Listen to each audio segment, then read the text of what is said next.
Mount Abu में धूमधाम से गणेश चतुर्थी त्योहार पर प्रतिमाओं की हुई स्थापना।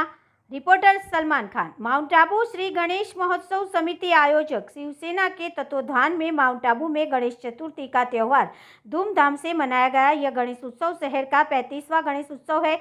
धड़ाधड़ महादेव मंदिर पर आयोजित हुए एक भव्य आगमन में शिवसेना और गणपति महोत्सव समिति के पदाधिकारी और कार्यकर्ताओं ने गणपति बापा की प्रतिमा की स्थापना की। गणपति महोत्सव समिति के अध्यक्ष देवेंद्र जानी ने बताया कि शहर में 27 अगस्त से 31 अगस्त 2025 तक 5 दिवसीय गणेश उत्सव का आयोजन किया गया है।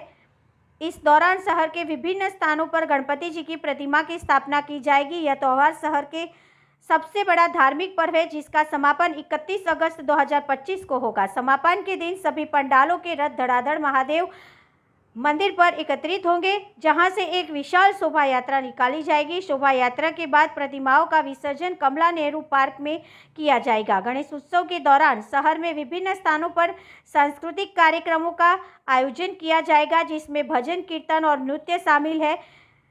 भक्तजन भगवान श्री गणेश की भक्ति में लीन रहेंगे और उनकी कृपा की कामना करेंगे। श्री गणेश स्थापना उत्सव में गणपति महोत्सव समिति अध्यक्ष देवेंद्र जानी, उपाध्यक्ष मांगीलाल काबरा, प्रवीण सिंह परमार, सचिन सुरेश थिंगर, कोषाध्यक्ष सलील कालमा, आईटी पर्वत सिंह, शिवसेना नगर प्रमुख प्रशांत सिंह, शिवसेना जिला संगठन सचिव दीपक त्रिपाठी, मीडिया प्रभारी अभिषेक थिंगर, प्रताप सिंह मकवाणा, जितेंद्र बनोधा, चिराग धनानी, सुरेश सोलंकी, आशुतोष कनौजिया, ध्रुव प्रियांग परिहार, नरेश राणा आदि गणपति महोत्सव समिति एवं शिवसेना के पदाधिकारी एवं कार्यकर्ता मौजूद रहे।